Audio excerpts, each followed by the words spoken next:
Good morning, everybody. Happy Friday.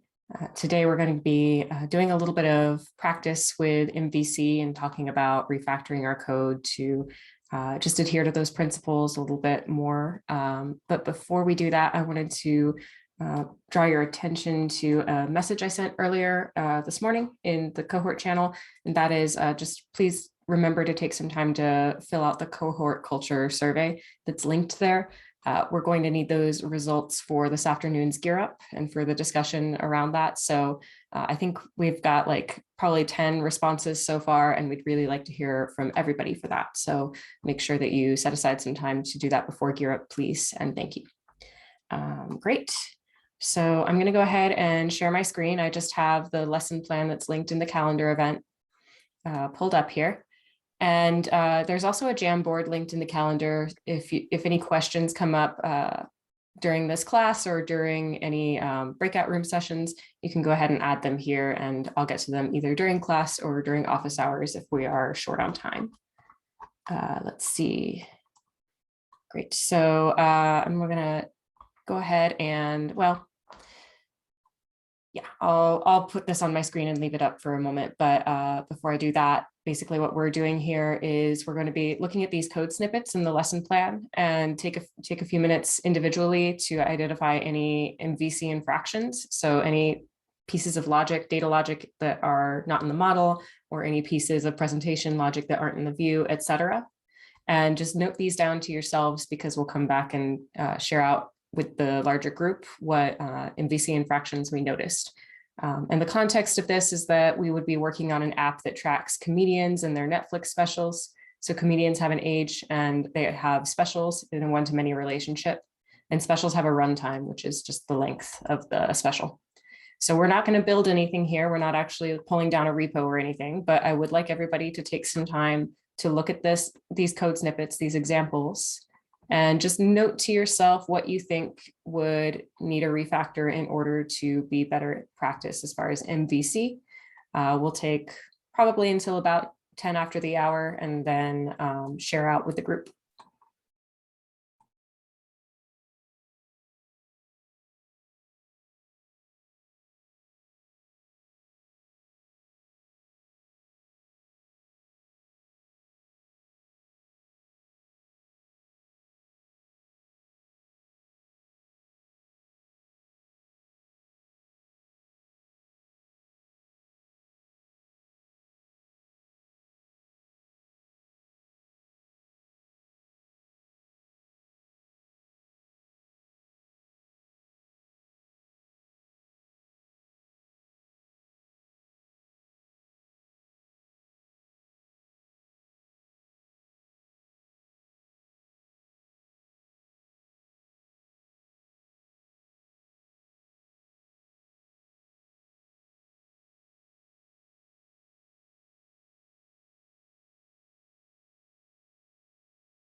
All right, so I'm gonna just call on a few people to hear what you came up with, but feel free to bump to a classmate. Elliot, can you identify any potential MVC infractions or areas to clean up our code here?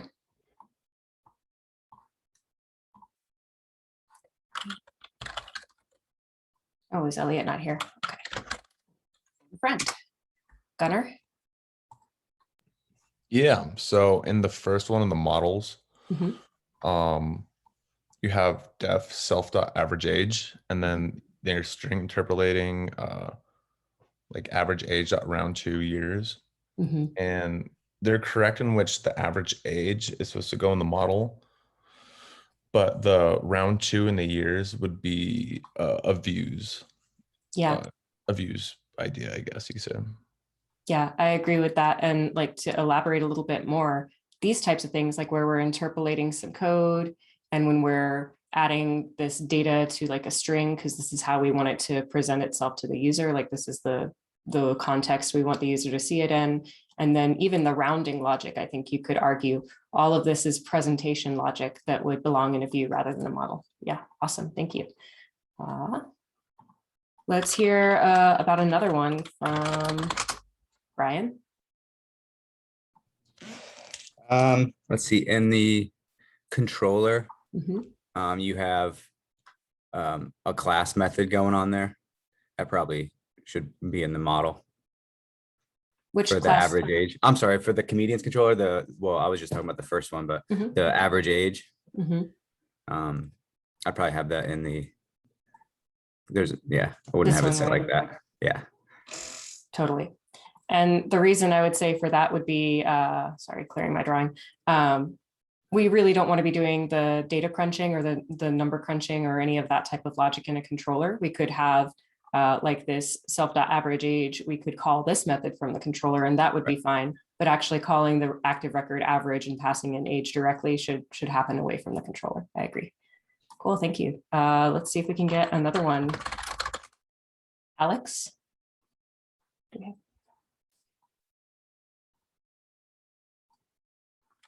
Alex is here.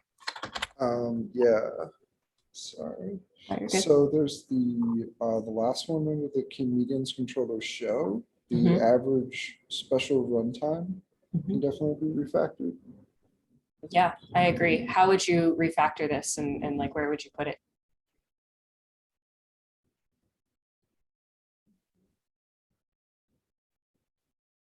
So, well, actually, you would put the round 2 in the model. Yep, I agree. Again, like we have round 2 here in the controller and up here we had round 2 in the model. And both of those I think could be moved to a view. Yeah. Great, thank you. I think we got a couple of really good ones out of the way. Oh, no problem, Elliot. I saw your message in chat. But I would love to hear if anybody came up with more. I think that there are a couple of things that we could still refactor a little bit more or think about in a different way. Michael, do you have any ideas?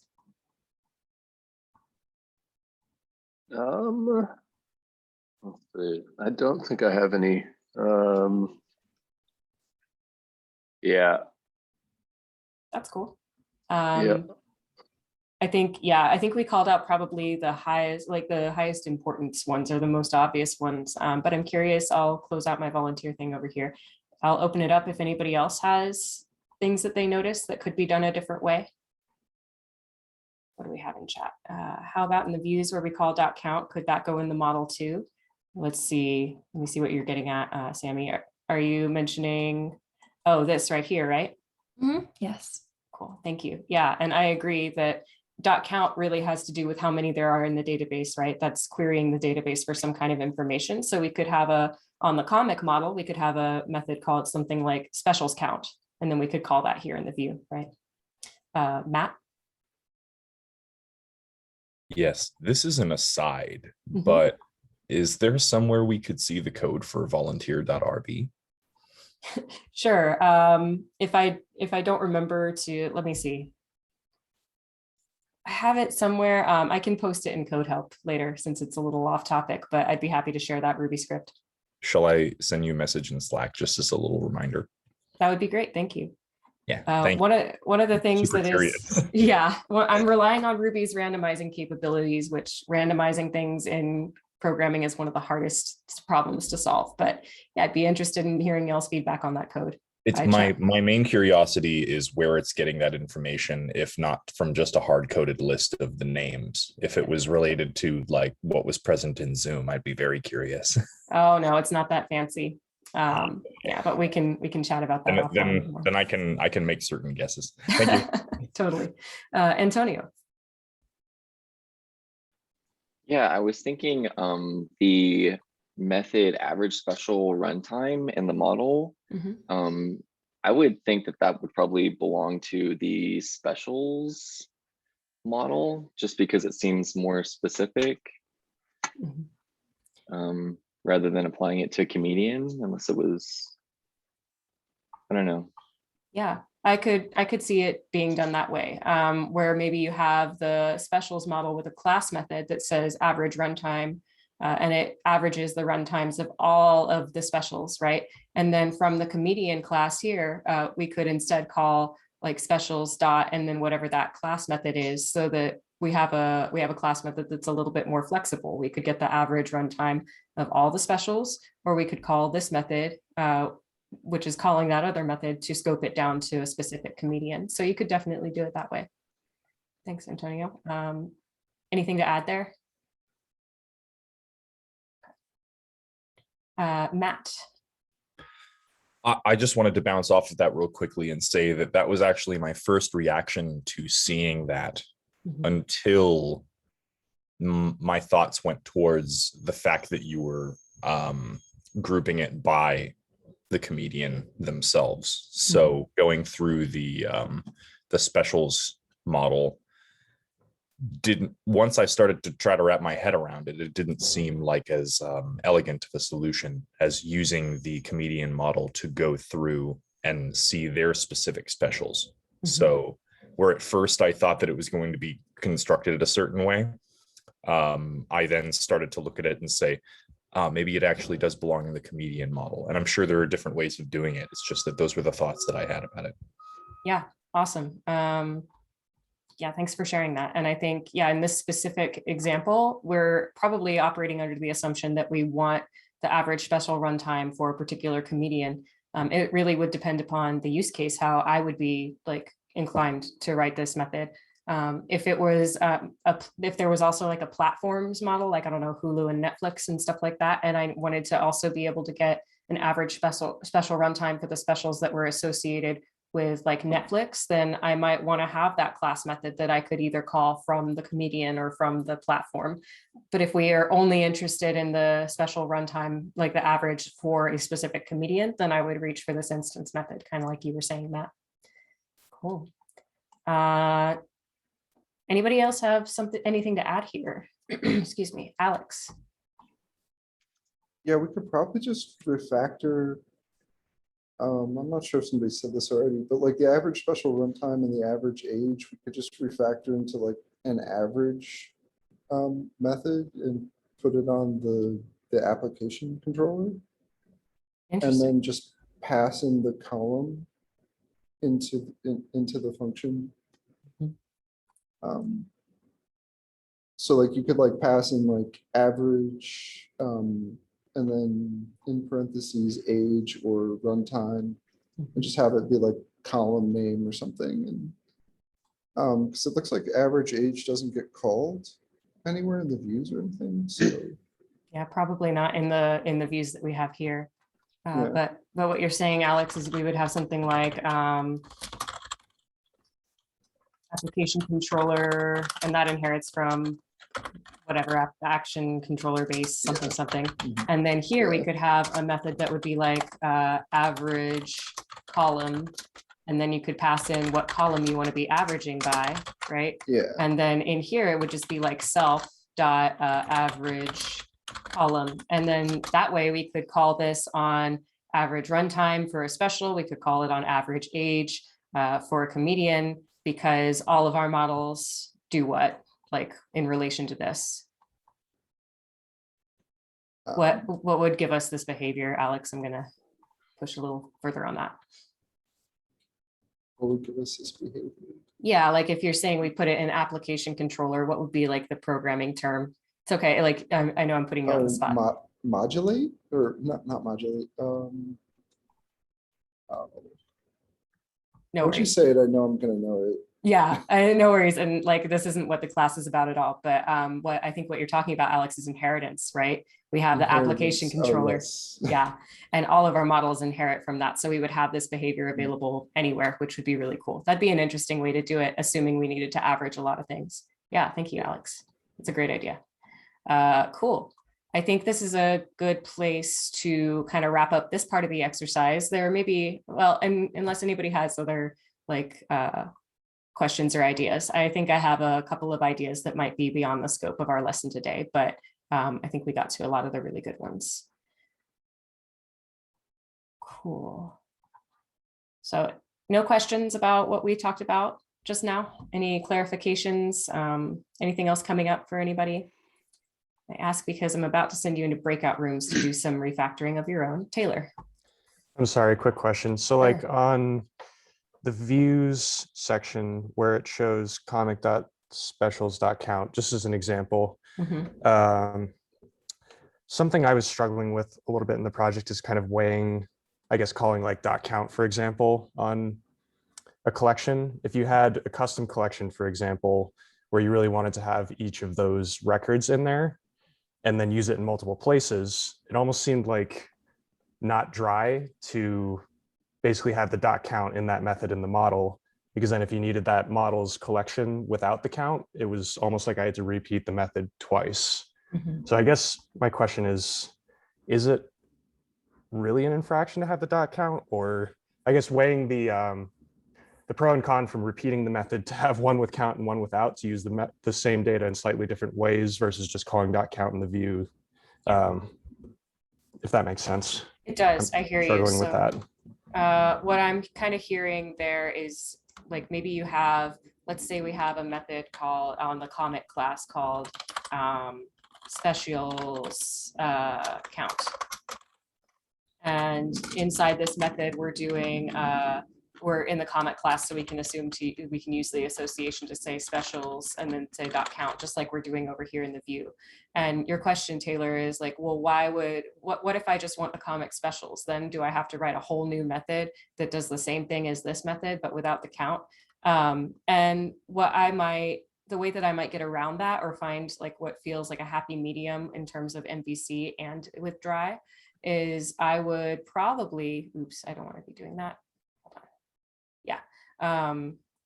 Sorry, Zoom windows are a challenge. I would probably like, let's imagine that this specials count method has like some other particular logic about it. And I want to be able to return that collection just like I would want to return the count. So maybe instead of just specials count, it's like ordered specials count. Or I could start with ordered specials essentially. And here I could have like specials order, I don't know, length, right?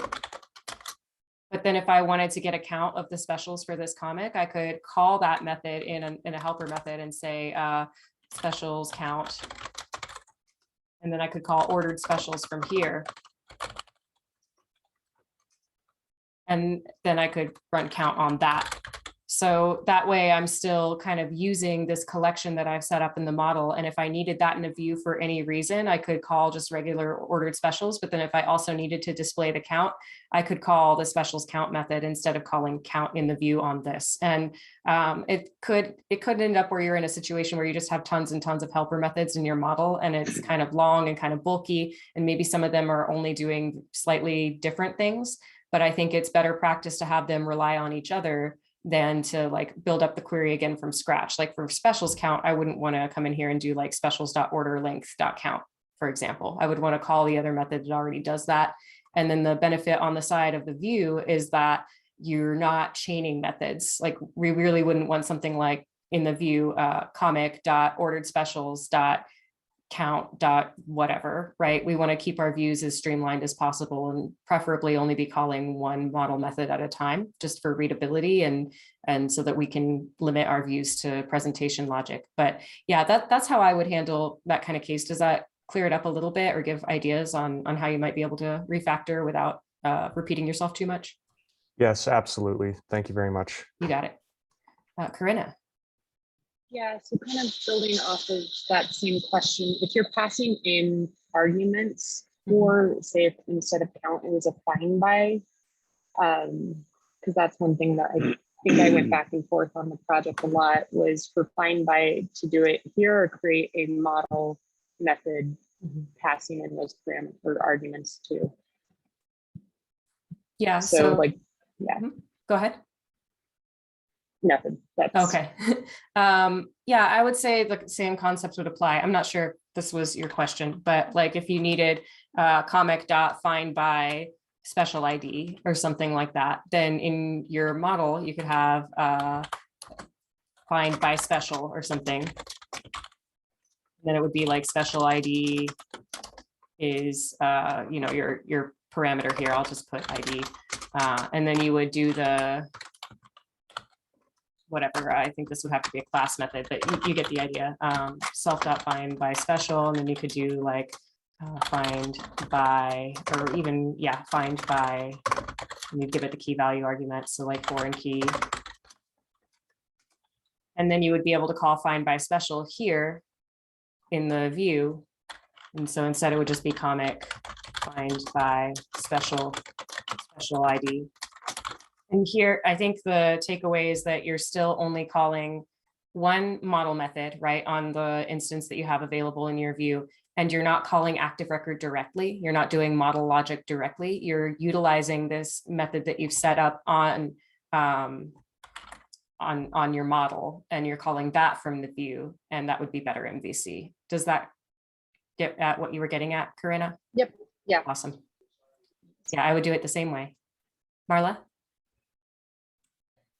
Yeah, I guess just, I always thought that if you made a method in the model, you would have to call it through the controller to pass it on to the view. Is that not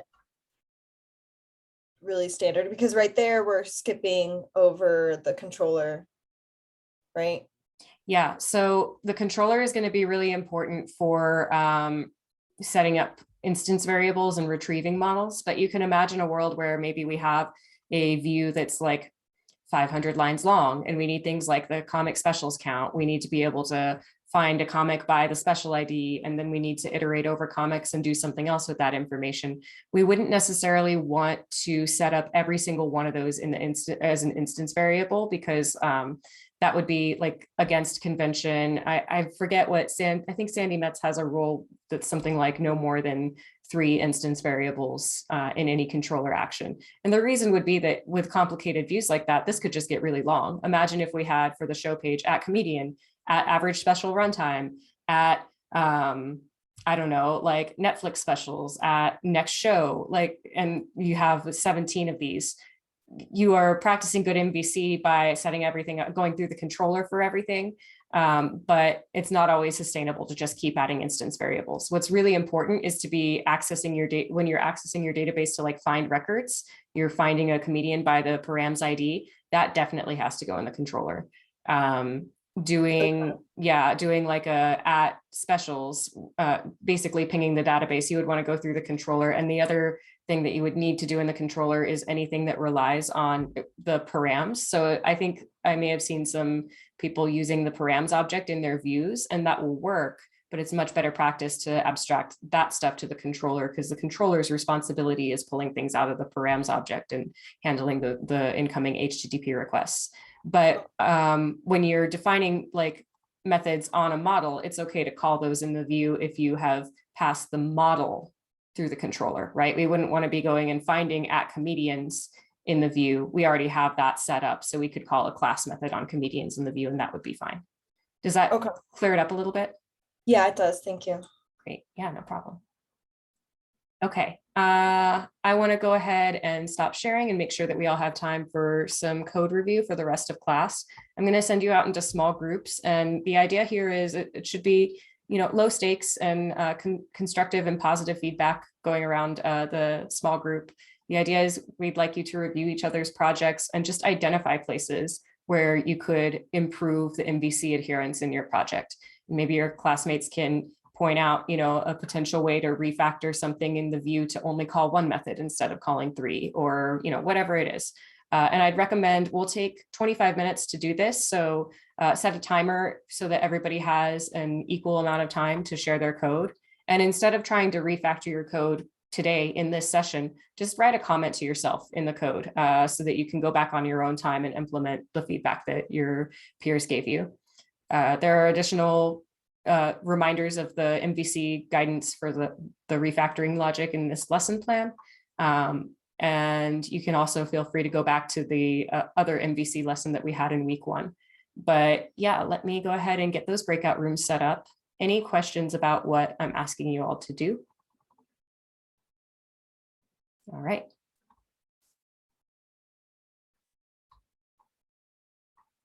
Okay.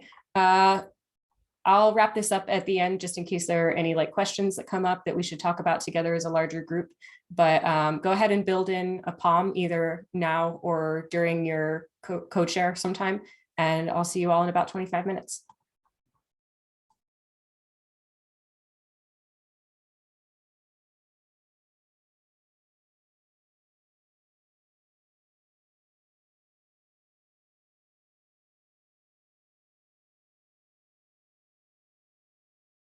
A form. I made it a form that could have a hidden field that set the value to pending from here. So it's through params.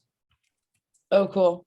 Yeah. So then from there, all you have to do is call for application params. I might be in the wrong controller, but No, I see what you're saying. now you have access to that, so you can use it dynamically. You know what I mean? Uh-huh. And To do. Yeah, that could be. Let's ask. Jameson can clarify, maybe. Sure, what's up? So we were just looking at the potential for a refactor here. I have these where queries inside of the controller. So we were talking about moving them to the model, but then we're calling params inside of the model. So then we were thinking that we would need to pass, this would need to take maybe an argument so that we could pass the param to it. Is that would be the way that we would need to do it? Yeah, I agree with that. That sounds great. Okay. Because you won't have Yes. access to the params object, but there's nothing stopping you from sending that over as an argument. Gotcha. Okay. That makes sense. All right, cool. Yeah, I think that's probably enough time on my setup. Unless we want to. Although, Mike, I can say I really appreciate the use of name spacing in your admin section.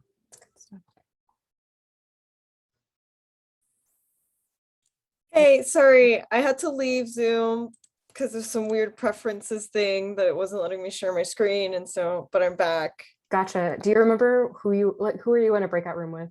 I was in room 1. Gotcha. Okay, you should be all set. Awesome, thank you.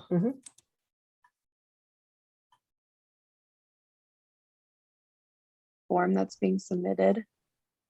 Yeah, it's coming from the form.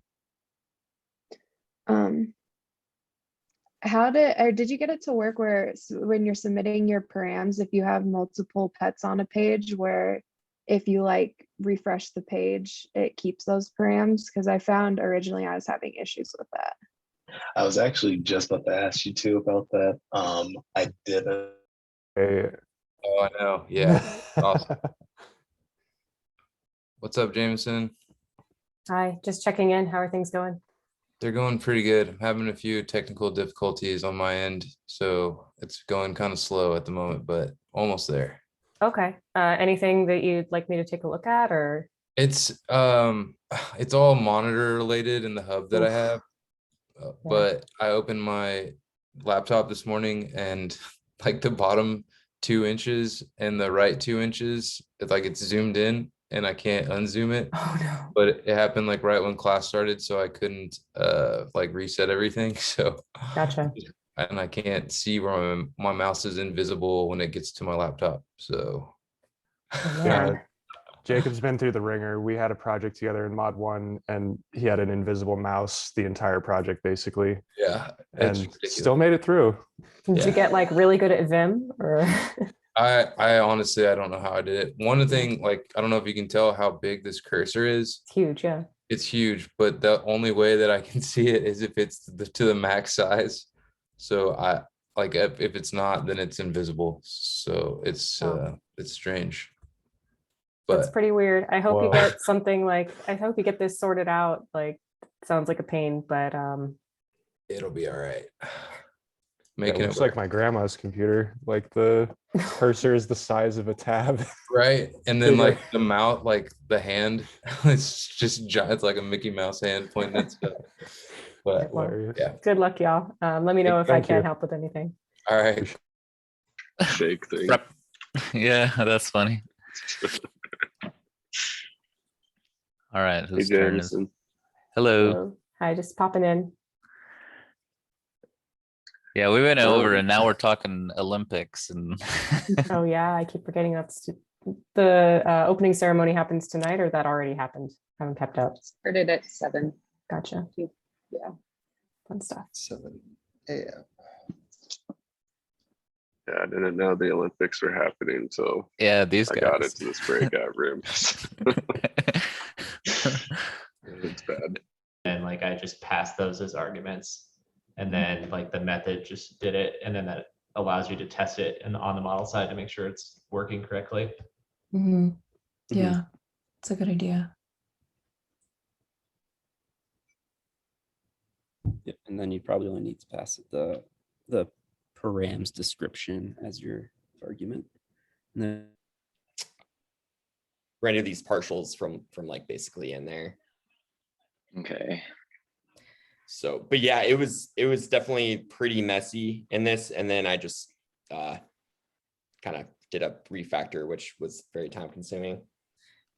Yeah, the only thing I was going to say in your applications controller, this was some feedback that I got from my mentor on the project, was that, yeah, just doing less like trying to do as few instance variables as possible.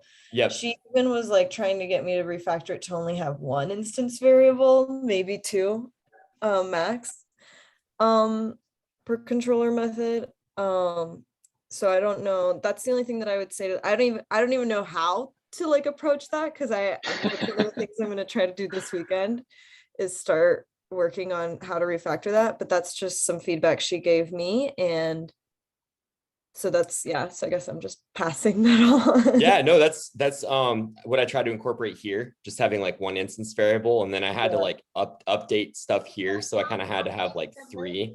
But yeah, I guess that's like kind of the next step is.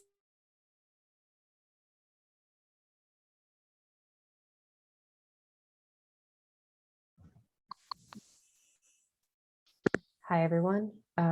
Cool. So after that code share, what questions do you all have?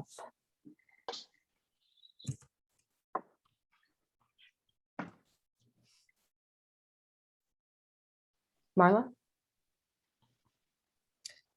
So we had a question come up about the difference between render and redirect. We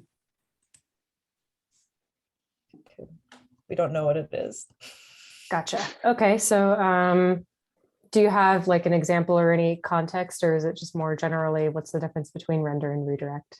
I guess like Matt T in our breakout group had render new in one of his controller methods, and there was one point where I tried to do that also, and I just kept getting errors, so I had to switch it to redirect. And so that question just kind of came up of that we didn't really know how to describe the difference between the two, and when you would use one and when you would use the other. Gotcha. So the way that I would describe render and redirect, well, the first thing is that a controller action can only do 1 per controller action. So you can only render once or redirect once from any given controller action.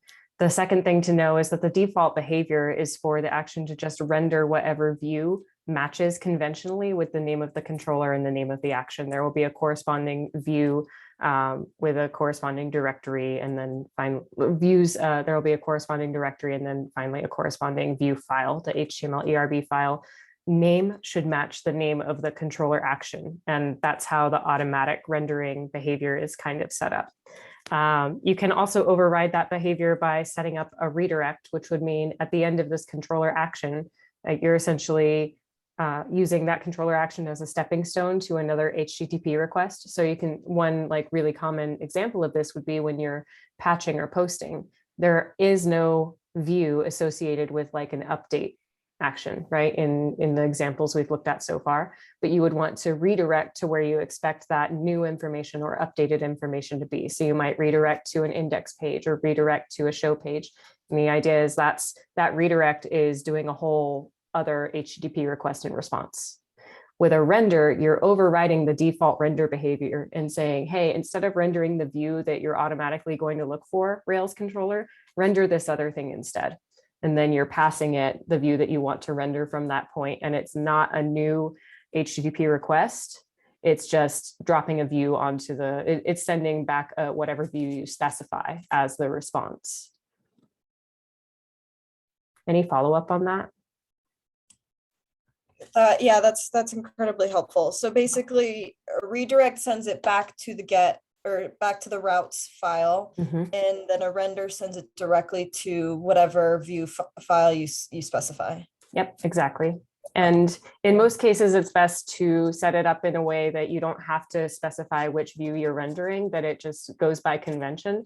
But there are situations where you'll have to pass it a more specific view for whatever case. Okay, very cool. Thank you. Sure. What other questions do y'all have?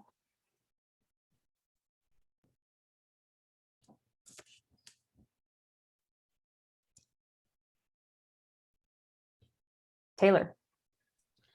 Yeah, just a quick question on testing. One thing Jacob and I were discussing a little bit is like you make a model and maybe you have to move things around or you call it in a different controller action if it's from the joint table, for example.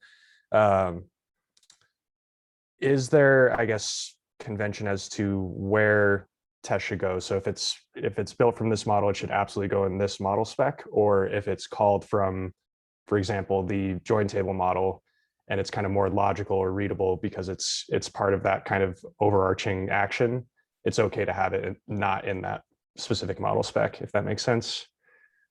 What I would say is if you're defining a test on a model, if you're defining a method on a model, it should be tested in the corresponding model test. But that doesn't mean that it won't be that method won't be incorporated into a test somewhere else. So maybe you have a average age method on the actors or the actor model. You would want to test that method on actor spec, but then you might be able to call like actor.averageAge in a feature test somewhere for an assertion to make sure that that's showing up on the movies page for whatever reason. So I would say definitely test it in the corresponding model. But then if it interacts with a different model somewhere else, that probably to me suggests that it's more of a feature test that you would be writing at that point, and you would want to have both. Does that make sense? Yep. So just to make sure I understand, you'd want to test the model method in the model spec, but if that model method is called in a different controller or feature, it would be okay to test it within that feature spec. Yeah, exactly. Okay, great. Thank you. You got it. Okay, well, that's all I have for class, and we are at time, so I'm going to call it here. Feel free to hop off and use the next hour as work time, but I will be here for 50 minutes for office hours. Thanks, everybody.